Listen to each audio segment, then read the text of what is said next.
Now students, our remaining topic, that is the principle of the independent assortment.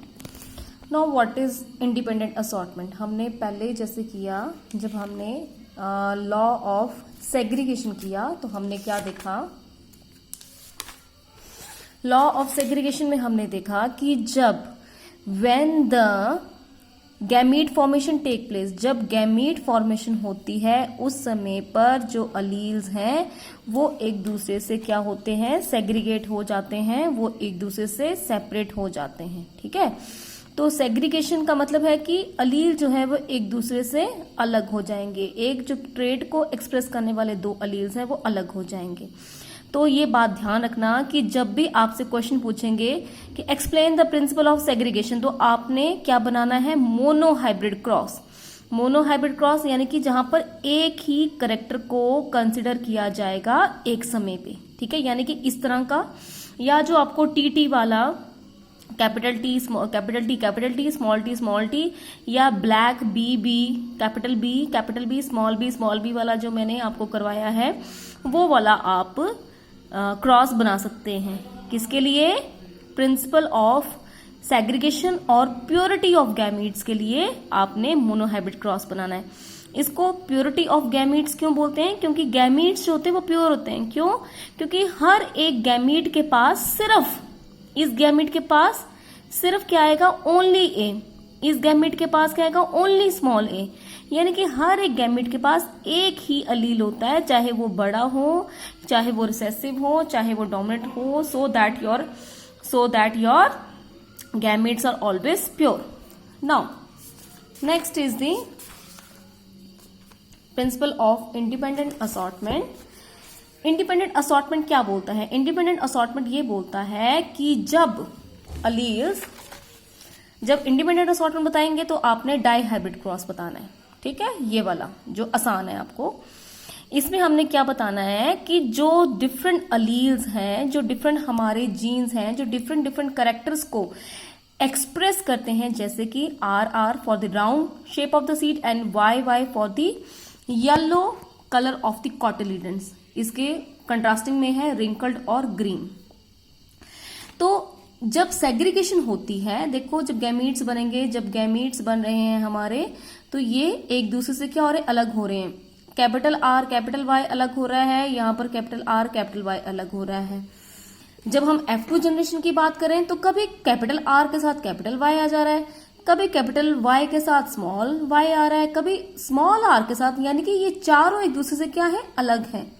That means what, that means कि ये capital R capital Y से जुड़ा हुआ नहीं है, it is not linked to it, ये इससे अलग जो है वो इंडिपेंडेंटली असॉर्ट होगा। कि गैमीट फॉर्मेशन जब होगी, जब यहां पर गैमीट फॉर्मेशन होगी तो इसकी असॉर्टमेंट इससे अलग होगी, इसकी असॉर्टमेंट जो है वो इससे अलग होगी।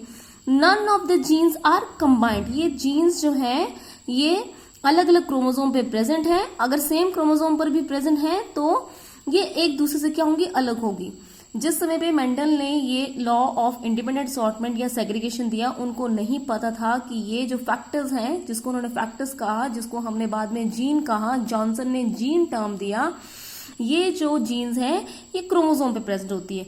उनको बस इतना पता था कि एक जो फैक्टर है वो दूसरे फैक्टर से किसी भी तरह से जुड़ा हुआ नहीं है।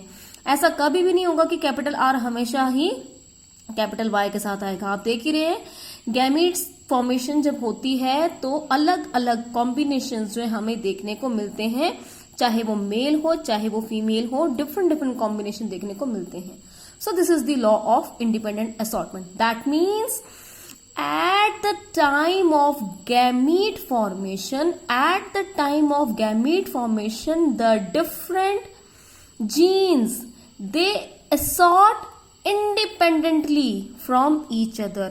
ये जीन्स जो हैं, ये डिफरेंट जीन्स के जो डिफरेंट अलील्स हैं, ये एक दूसरे से इंडिपेंडेंटली असॉर्ट होते हैं। कोई किसी के साथ जोड़ा बना के नहीं बैठा कि मैं तेरे साथ नहीं तेरे साथ जाऊंगा, मैं तेरे साथ नहीं तेरे साथ जाऊंगा।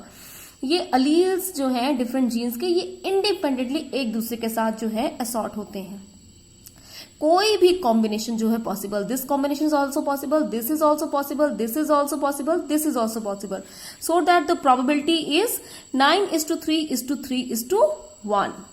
ठीक है, so this is the law of the independent assortment. तो जब हमको क्वेश्चन पूछेंगे explain the law of independent assortment, तो हमने यहां से डेफिनेशन ले लेनी है.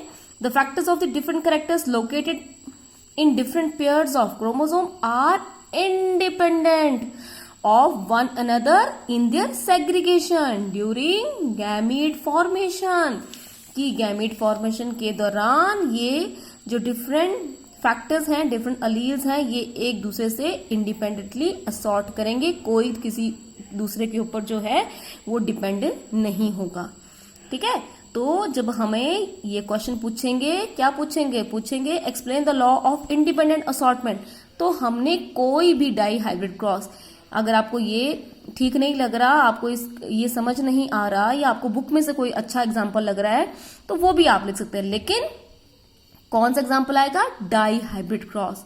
क्यों? क्योंकि हम बोल रहे हैं कि दो कैरेक्टर्स को रिप्रेजेंट करने वाले जीन्स एक दूसरे से इंडिपेंडेंटली असॉर्ट करेंगे during gamete formation. They segregate from each other independently at the time of the gamete formation.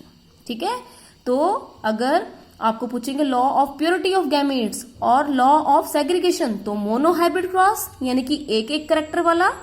और अगर पूछेंगे लॉ ऑफ इंडिपेंडेंट असॉर्टमेंट, तो dihybrid cross. Dihybrid cross कौन सा क्रॉस? जिसमें दो मिनिमम करेक्टर लिए गए हों और उन दो करेक्टर्स की आपको इंडिपेंडेंट असॉर्टमेंट जो है वो इस तरह से शो की गई हो. पूरा का पूरा आपने यहां तक बनाना है. पहले लिखनी है डेफिनेशन. ठीक है, so that's all for the principles. उसके बाद हम नेक्स्ट टॉपिक जो है नेक्स्ट वीडियो में करेंगे. Thank you.